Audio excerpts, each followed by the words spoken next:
So I'm here at the Government 2.0 Expo with Jon Udell, Microsoft evangelist. He works with the Azure cloud computing platform, but he's also a resident of Keene, New Hampshire. And as this is a conference, an expo themed around government and the way technologies are changing it, I thought it might make sense to talk to him about what he's trying to do at Keene at the local government level. Jon, thanks for taking some time to talk to me. Sure, Alex. So what's happening in Keene in electronic government? Well, recently we put in a couple of services that are available to lots of towns.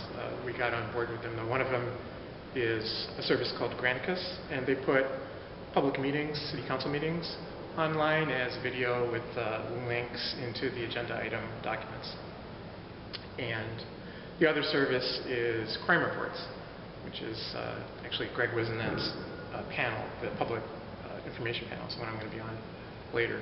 And so in both of those cases, I've taken an approach of trying to figure out how to get those services to really achieve the stated objective, which is not just to serve up data about crime in the city and not just to play videos of city council meetings, but to create a platform for engagement. And so, and you know, what I'm trying to do is not really specific to a small town, but the hope is that because it's a small town, if we can come together on these ideas, we can actually maybe just get rolling on some things. Like the guy in Manor, Texas, right? I mean, what is that, a town of 6,000 or something? Something along those lines. So I think that, you know, that if the stars line up right, that you sometimes get the chance to do things in a smaller place quicker. So should we expect the next Pumpkin Festival to have QR codes on each of the pumpkins?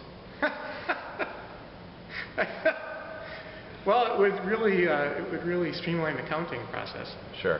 Well, I can imagine you walk around and scan different things. So. Yeah, that's actually a really good idea.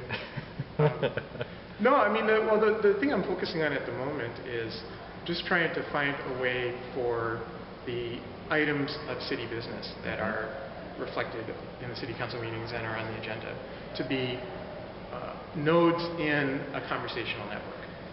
And it's really very simple. I just invited Granicus, the company that publishes the videos, to put item by item or agenda item by agenda item permalinks and hashtags into the documents that they automatically produce, which are then time-coded and correlated to the videos.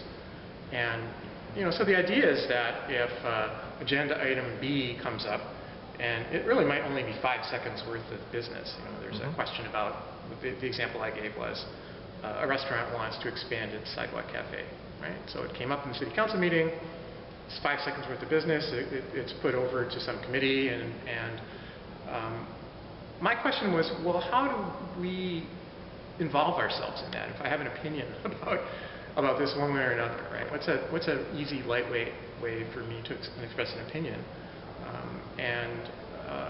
What I'm trying to promote is a loosely coupled approach, where it's not the case that the city, in this instance, has to host a commenting system. It has to receive comments, has to be, therefore, responsible for monitoring that channel, potentially liable for retention of documents if the stuff comes in through that transom. And so I talked to the folks at the city about this idea of doing it in a more loosely coupled way. And I said, you know, if you just are conscientious about minting namespace that is unique for every item potentially of interest, then anyone can refer to that in any context. It doesn't depend on any application or any particular service.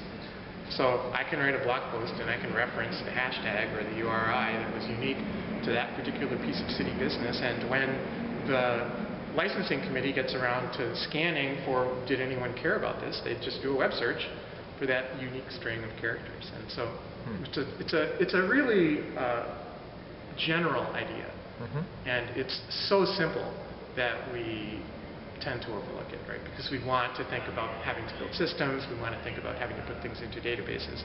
And the fact is that in a lot of ways what I'm trying to say to governments at all levels is you don't need to necessarily build applications, and in a lot of cases you don't even need to build the kinds of web APIs and services that are going to be discussed a lot at this conference.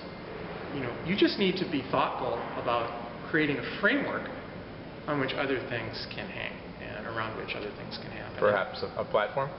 Well, you know, if a conscientious and methodical approach to naming resources on the web is a platform, then okay, it's a platform, right? I would say it's a best practice. I would just say it's being smart about understanding how the web works, right? Understanding that there's this infinite namespace which is available to everyone, and it's free, and it's trivial to come up with an identifier that will uniquely select from the billions of documents on the web a handful of comments that were posted on 5 or 6 different blogs and on Twitter and who knows where related to agenda item B on some city council agenda. So hashtag and a hyperlink for every city council or local council or whatever the order of business is. For any item of interest, and you know that's a broad statement, right? But it's a question of what's the granularity, right? I mean, the granularity of a document which contains 47 agenda items, well, you know, having a link to that isn't that helpful, right? And what was the response of local government to that idea? Well, so they actually liked it.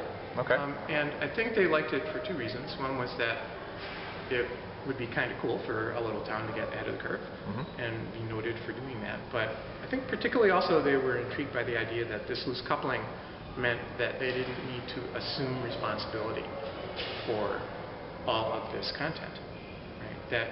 And they also, and one of the points I made was that there really is not necessarily any official container that is going to hold all this stuff, right? What you're doing is you're preparing stuff so that it can be sourced into a variety of different contexts for a variety of different purposes, right? You know, it would be a way for City Hall to have a relationship with the newspaper, where the newspaper article understands how to refer to the item of city business, and so then any of the reader feedback that comes in through the newspaper channel can also, you know, just trivially be connected to this thing, just because by convention we decided to be smart about using the right naming conventions.